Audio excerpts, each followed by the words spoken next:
Hey, Brenton here from Effortless Swimming. In this video, I want to show you 3 changes that a swimmer who attended one of our clinics made to help him go from 205 per 100 down to a 145 per 100 average. And that's his aerobic threshold. And he's now swimming 31.5 minutes for a half Ironman swim, whereas prior to that, he was more around the 34.5 minutes. So a 3-minute drop in his half Ironman swim in a couple months' time, which is a good result. Now, the 3 changes that he worked on here, number 1 was head position. Now you'll see with his head position in this top video, he was looking a long way forwards outside of that 0 to 45 range that I like most swimmers to stick to. And you'll see just in this below shot, he's looking there within range, which is really good. That's where we want him to be. And it's improved his body position a little bit as well. So his hips are sitting just slightly higher, heels are breaking the surface. It also is reflected in this above water shot where you'll see here that his head is quite high. His ears are just near the surface of the water, whereas here his ears are underneath the surface of the water. So he's still got the top of his head above, which is what we want, but he's got it that little bit deeper. You'll also notice that his breathing position's better. He's looking to the side, his head's a bit more in line with his body, compared to previously, the head's up a bit higher there as well. So that head position change was nice. Might still be able to improve it a little bit, but he wouldn't have to change it much from where it currently is.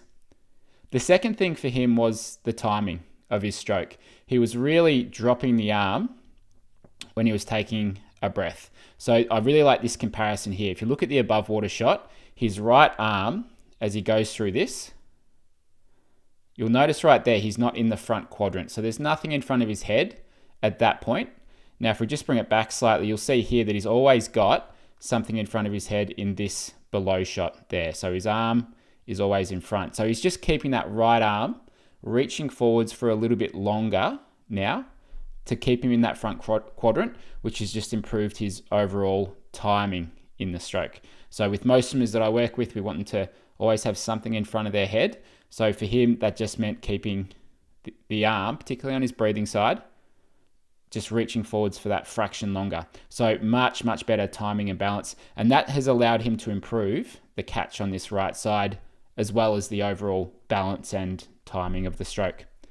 Now, my favorite shot to look at here is the front on view. This is quite a significant change.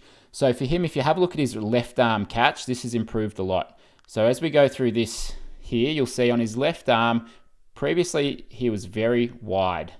The hand was wider than the elbow. Now out there, it's weak. You're not going to be holding much water. You're not going to be pressing in the right direction. It's not a great position to be in. We always see the best swimmers in the world, at this point, their hand is narrower than their elbow. And it's somewhere between their shoulder and their elbow. Now, obviously, he wasn't there in this earlier shot. Have a look at this one here. His hand is now in a bit narrower. And as he goes through the catch, and here the diamond, so as the hand's passing under the shoulder, we call this the power diamond. That's quite a nice position. So it's making that half diamond shape that we strive towards. Here, he was just a little bit too wide still. And then he finishes off near the hip, and that's looking good. And again, here, he was quite wide at the back. So that's a really nice change on the left arm. Now, if we look at the right one, you'll see he's not perfect with the right arm yet, but he is much better. So we're starting to get a bit more bend at the elbow through his catch. And if we measure this angle of his arm, we'll see that he's around about 140. Now here, in his catch, around 163. And the ideal angle is 100 to 120 for a good catch. So he's on his way there with a better catch. So 100 to 120, that'd be something like that. So he's not too far off it now, and he's not quite as straight. And you'll see he's getting a much better diamond, half diamond under there, compared to here. So both arms have improved quite significantly over the course of a couple of months, and I think that's contributed greatly to the 20 seconds faster per 100. And he says he can feel the water better now too. So he hasn't just worked on all these things at once.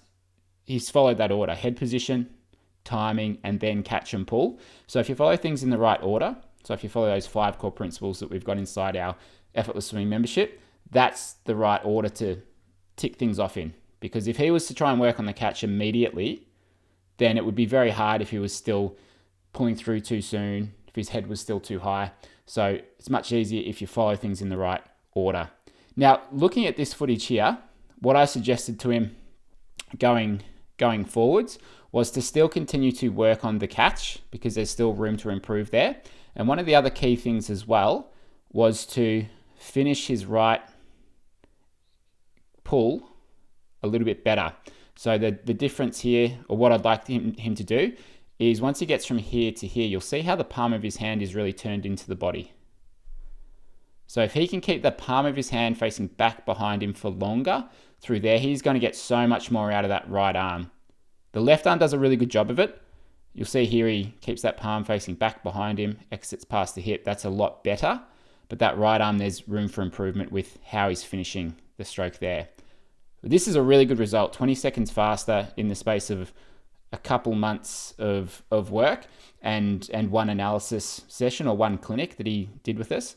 And so this is great to see. And there is nothing stopping him from getting down towards sub 140, sub 130 with enough work, enough training, and just focusing on the next change of his stroke and technique. And so this is great to see. And I love when people attend our clinics or they send a video for our Effortless Swimming membership, and they're able to just focus on these changes, and then they enjoy swimming a whole lot more. And the feedback that Seb gave was that he actually enjoys the swimming now, whereas before it was not that much fun, didn't look forward to going to the pool, and now that's really changed. So good work, Seb. Great to see these changes, and look forward to seeing what you achieve in the future.